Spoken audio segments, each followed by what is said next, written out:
Manfaatnya apa? Kalau orang lain ceritakan kita nggak masalah, kita malah dapat transfer pahala, gitu kan?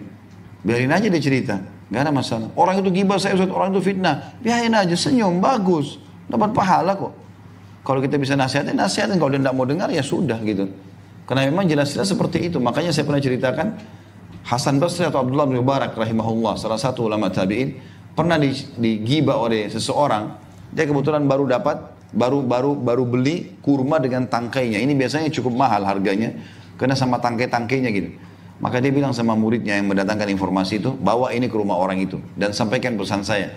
Bilang, karena kau sudah berbagi pahalamu, maka aku berbagi kurma ini untukmu. Sekali-kali kamu meninggalkan sholat fardu atau 5 waktu secara sengaja, karena jaminan Allah akan terlepas darimu atau darinya. Kemudian yang keempat, janganlah sekali-kali kamu minum khamar. Khamar sudah pernah kita jelaskan, semua yang mengeluarkan akal dari jalur normalnya. Bukan, tidak harus cairan ya. Banyak orang menganggap itu adalah minuman-minuman yang beralkohol saja. Tidak. Termasuk narkotika, khamar. Walaupun serbuk ya. Memohon ampun untuknya para malaikat dan seluruh yang ada di langit, seluruh yang ada di bumi, bahkan semut di lubangnya dan ikan-ikan, bahkan ikan paus ya, atau ikan besar di lautan pun memohon ampun kepada Allah untuknya. Jadi keutamanya banyak. Tetapi subhanallah ada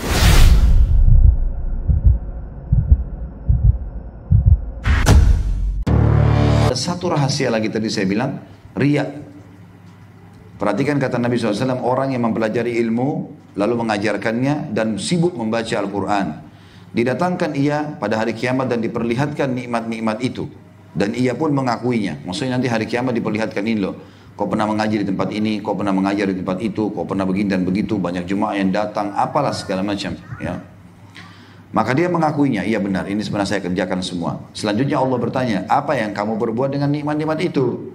Ia menjawab, aku mempelajari ilmu di jalanmu dan mengajarkannya, serta aku membaca Al-Quran di jalanmu. Maka Allah berseru, kamu telah berdusta, kamu belajar supaya dipuji dan dikatakan ia seorang alim. Oh ini ulama ini, oh ini kiai, oh ini ustadz dan seterusnya. Itu tujuan utamanya, bukan karena ingin mendapatkan ridha Allah. Dan hal itu sudah dikatakan, orang-orang sudah sibuk memuji-muji kamu. Kamu membaca Al-Quran supaya dikatakan ia seorang qari' atau ahli membaca Al-Quran, dan itu juga sudah dikatakan. Lalu diperintahkan agar ia diseret atas wajahnya hingga dilemparkan ke neraka. Ini pembaca Quran, ya, penuntut ilmu, pengajar, para guru-guru umat, diseret oleh Allah SWT. Diseret di wajah maksudnya di balik tubuhnya, wajahnya diseret di tanah lalu dilempar ke neraka. Artinya karena dihinakan gitu. Semua ini hanya karena satu, riya. Karena mau dibilang seorang alim. Tadi mujahidnya dikatakan seorang perkasa.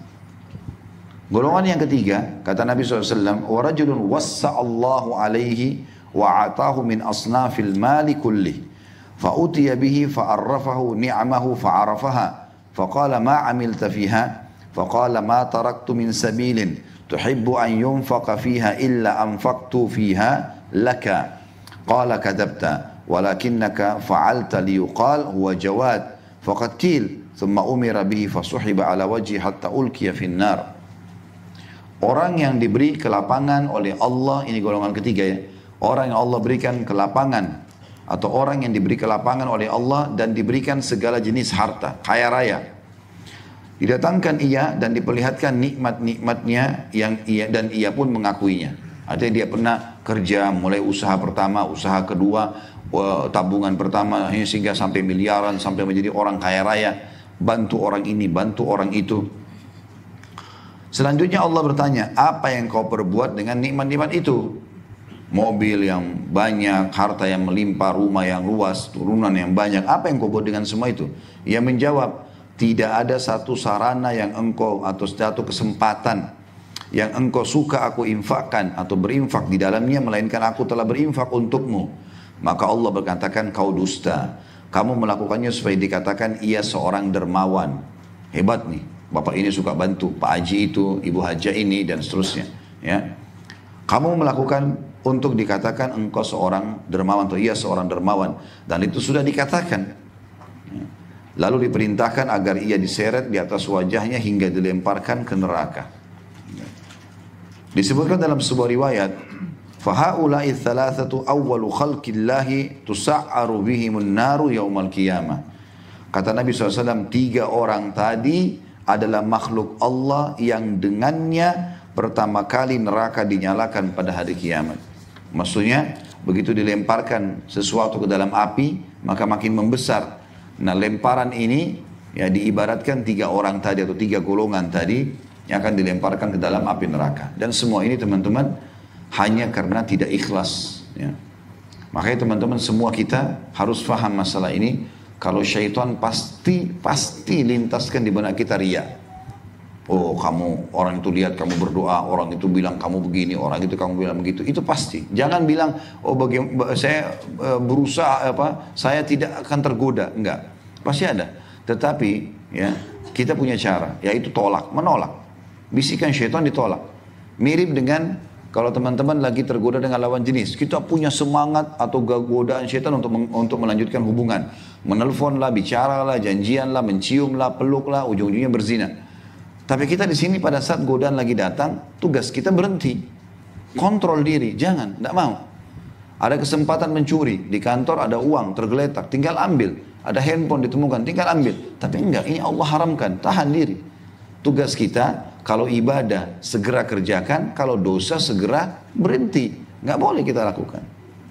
Memang begitu, karena ini pasti terlintas. Tidak ada seseorang di antara kita teman-teman yang tidak terlintas kesempatan maksiat. Mustahil. Mustahil itu, pasti kita interaksi sama manusia. Terbuka pintu zina, terbuka pintu riba, terbuka pintu mencuri, terbuka pintu menipu orang, terbuka pintu ghibah, terbuka semua. Tapi orang mukmin mengontrol diri. Bagaimana dia mengontrol diri? Dan saya sudah bilang tadi, ulama mengatakan awal yang paling pertama syaitan tawarkan riya. Selalu itu dulu. Karena kalau begitu riya sedikit, kata Nabi SAW, al-yasiru minar riya syirk. Sedikit saja riya sudah syirik. Jadi nggak perlu dari kita dari awal sholat sampai salam mau dipuji orang atau kita perindah karena orang baru riya, enggak. Dari awal begitu ada sedikit saja sudah selesai. Ya. Karena ada sebagian pendapat ulama mengatakan kalau seandainya seseorang sudah tahu dirinya riya, dia berhentikan ibadahnya dulu. Dia perbaharui, langsung dia beristiadzah, lalu dia lakukan. Kalau dia sudah terlanjur terbawa dengan arus itu ya. Tapi kalau cuma bisikan-bisikan dan dia bisa mengontrolnya, maka nggak ada masalah.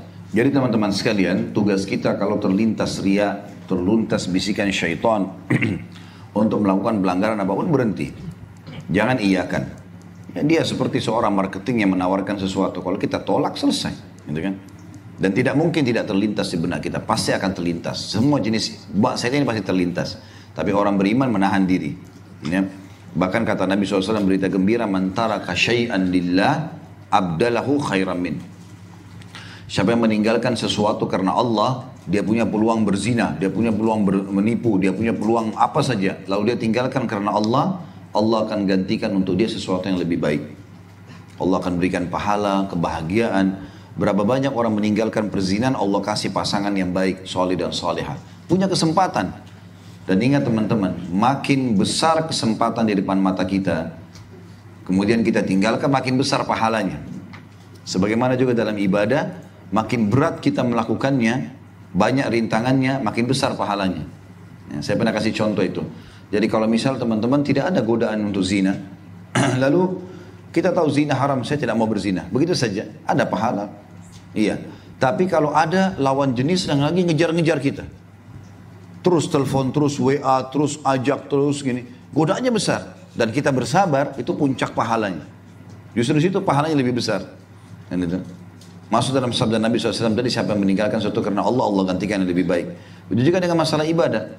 Saya pernah kasih contoh ini, beda pahalanya antara orang yang sholat subuh di Amerika atau di Eropa yang pas lagi turun salju, apalagi di bawah 0 derajat misalnya dinginnya, tapi masih sholat subuh di masjid. Dengan kita di Indonesia yang tidak pernah ada salju, artinya ke masjid paling cuma gerimis gitu kan. Maka itu beda pahalanya, makin besar juhud kita, upaya kita, maka makin besar pahalanya. Ya, jadi tidak sia-sia, jangan khawatir untuk itu. Makanya kalau ada cobaan pun begitu kata ulama, cobaan apapun, kalau makin berat sebuah cobaan, maka makin besar nikmat yang sedang Allah siapkan. Makin besar nikmat yang sedang Allah siapkan. Teman-teman harus berpikir dan sangka baik dengan Allah Subhanahu wa taala. Yang dimaksud dengan sangka baik sini teman-teman sekalian, ada satu statement saya baca dari sebuah tulisan Kebetulan kemarin ayah saya sempat kirimkan saya, tapi dalam bahasa Arab. Saya lihat bagus sekali kata-kata itu. Rupanya teman-teman Timur Tengah ada yang buat itu dan sudah mulai ada yang terjemahkan. Hanya kalimat biasa saja, tapi kayak kalimat hikmah dan mutiara. Dia mengatakan, kalau seandainya saudaraku, kau mau keluar rumah kemudian terhalang karena hujan, mobilmu terhambat, temanmu nggak jadi datang, apalah ya, pakaianmu belum siap, proyek yang tidak jadi, pernikahan yang tertolak, anak yang belum diberikan, maka semua itu fahamilah, andai saja Allah membukakan rahasia ya, atau yang gaib, kenapa kita nggak dikasih atau kenapa itu terjadi, kita akan sujud syukur kepada Allah, karena kalau terjadi maka akan berat buat kita. Allah subhanahu wa ta'ala sangat sayang dengan kita, teman-teman. Kalau tidak disayang, mungkin sudah dihukum kita ini. Banyak sekali pelanggaran yang kita lakukan gitu kan. Banyak sekali pelanggaran. Tapi Allah SWT masih mengulur, masih memberikan kesempatan, masih memberikan peringatan. Bahkan Allah gembira dengan tobat hamba-hambanya. Maka jangan disia-siakan peluang-peluang seperti ini. Kata Ibnu Qayyim rahimahullah, aku mendengar Syekh Islam Ibnu Taimiyah, ini kebetulan gurunya Ibnu Qayyim rahimahullah, berkata, jika sebaik-baik manusia adalah para nabi, maka sejelek-jelek manusia adalah orang yang berusaha menyerupai mereka dari kalangan para pendusta. Orang itu mengaku dari kalangan nabi, padahal ia bukan dari kalangan mereka. Sebaik-baik manusia setelah mereka adalah para ulama, syuhada, dan para penginfak yang ikhlas. Sedangkan sejelek-jelek manusia adalah orang yang berusaha menyerupai mereka dengan menimbulkan persepsi yang salah bahwa ia termasuk kalangan mereka. Padahal sebenarnya orang-orang itu bukan dari kalangan 70 tahun. Dari mana kita tahu, teman-teman? Mungkin orang yang kita gibah itu, yang kita ceritakan keburuknya, dia bilang, ya Allah saya mau pahala sholatnya semua, dikasih.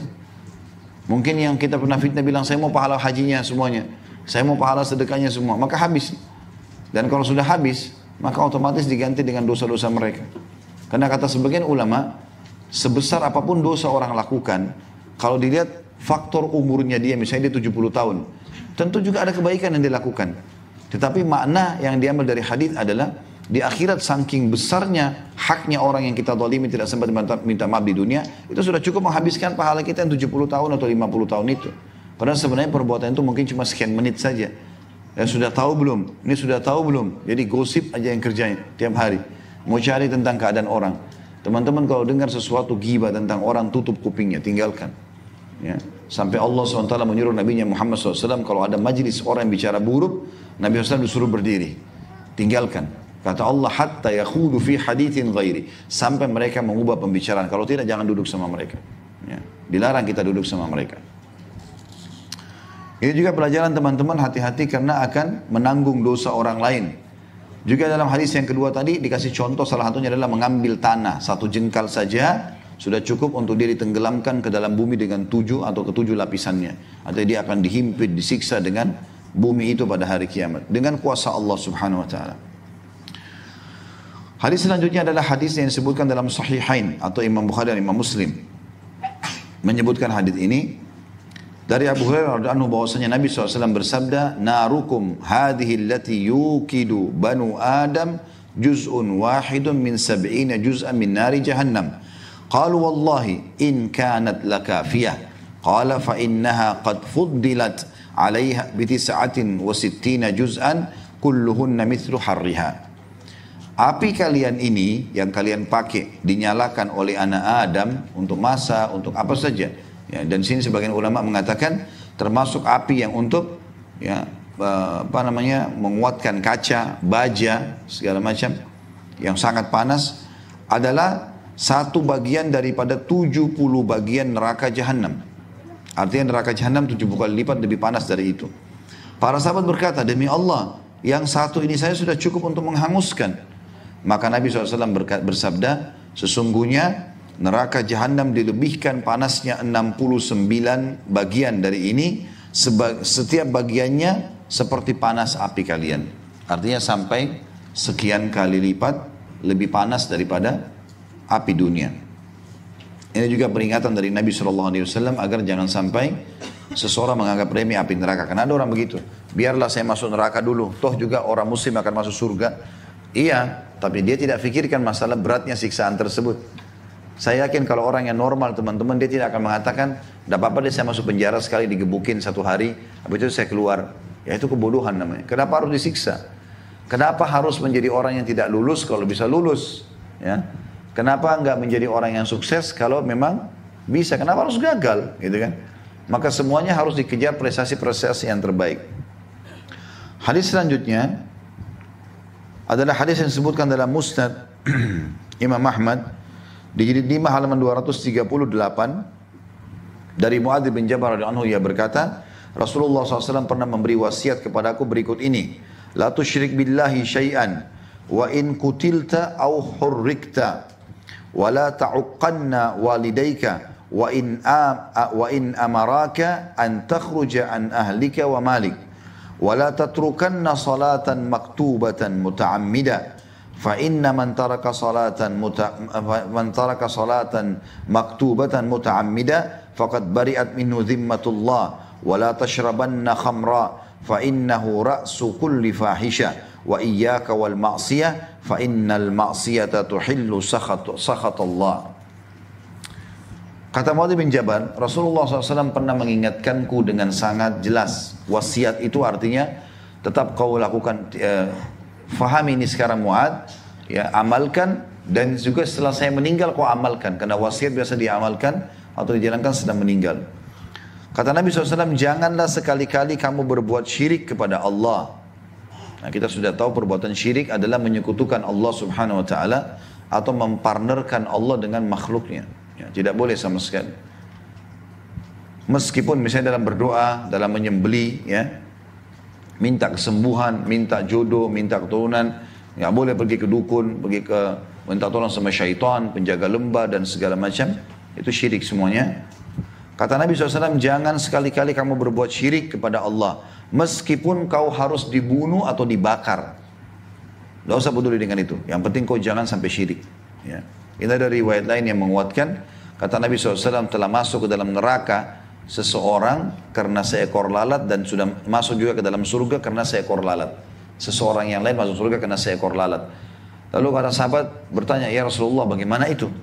Kata Nabi SAW, ada dua orang yang jalan melewati satu kaum. Dan kaum itu biasa menyembah berhala, menyembah patung. Dan setiap kali ada orang yang lewat di kaum itu atau di kampung itu atau di desa itu, maka selalu saja mereka memaksa pendatang atau orang yang lewat untuk menyumbang buat berhala mereka. Maka datanglah seseorang lalu kemudian mengatakan atau dikatakan padanya, berilah sesuatu sembahan, ya, berilah satu sesajen apa saja buat patung ini, buat Tuhan kami. Maka dia bilang, saya nggak punya apa-apa. Ya. Maka berkatalah orang-orang di kampung itu, berikanlah sesajen ini walaupun hanya seekor lalat. Maka dia pun pergi mencari lalat, kemudian didatangkan sama dia. Lalu diniatkan lalat yang kecil itu, walaupun tidak ada yang makan lalat, tapi diniatkan untuk sesajen diberikan kepada patung, maka sudah cukup membawa dia masuk ke dalam neraka. Kemudian kata Nabi SAW, orang yang kedua justru selamat, karena dipaksa dia untuk memberikan sesajen, dia tidak mau. Lalu orang-orang di kampung itu mengatakan, walaupun seekor lalat, dia bilang saya tidak mau. Maka dia dibunuh, kemudian mati syahid lah, dia masuk surga. Ya, jadi jangan sampai kita terpengaruh untuk melakukan perbuatan dosa. Dan jangan takut tentang kematian. Karena kalau ajal belum datang, walaupun kita sendiri dan kita menghadapi 1000 pasukan, tetap kita akan selamat. Kemudian pesan yang kedua, janganlah sekali-kali kamu durhaka kepada kedua orang tuamu, meskipun mereka menyuruhmu untuk meninggalkan keluarga dan hartamu. Kalau sampai orang tua kita mengatakan ceraikan istrimu, tinggalkan rumahmu, segala macam, tetap jangan kamu durhaka. Artinya tetap ucapkan kalimat yang baik, santun, mengalah pada mereka. Ya, ini perintah Nabi SAW, karena ini kata kunci keselamatan. Kemudian yang ketiga, janganlah sekali-kali kamu meninggalkan sholat fardu atau 5 waktu secara sengaja, karena jaminan Allah akan terlepas darimu atau darinya. Kemudian yang keempat, janganlah sekali-kali kamu minum khamar. Khamar sudah pernah kita jelaskan, semua yang mengeluarkan akal dari jalur normalnya. Bukan tidak harus cairan ya. Banyak orang menganggap itu adalah minuman-minuman yang beralkohol saja. Tidak. Termasuk narkotika, khamar. Walaupun serbuk ya. Makanan atau minuman sama. Jangan sekali-kali kamu mengkonsumsi khamar karena ia adalah biang setiap kejahatan. Dan berhati-hatilah dari segala macam maksiat atau pelanggaran agama, sebab ia akan mendatangkan murka Allah.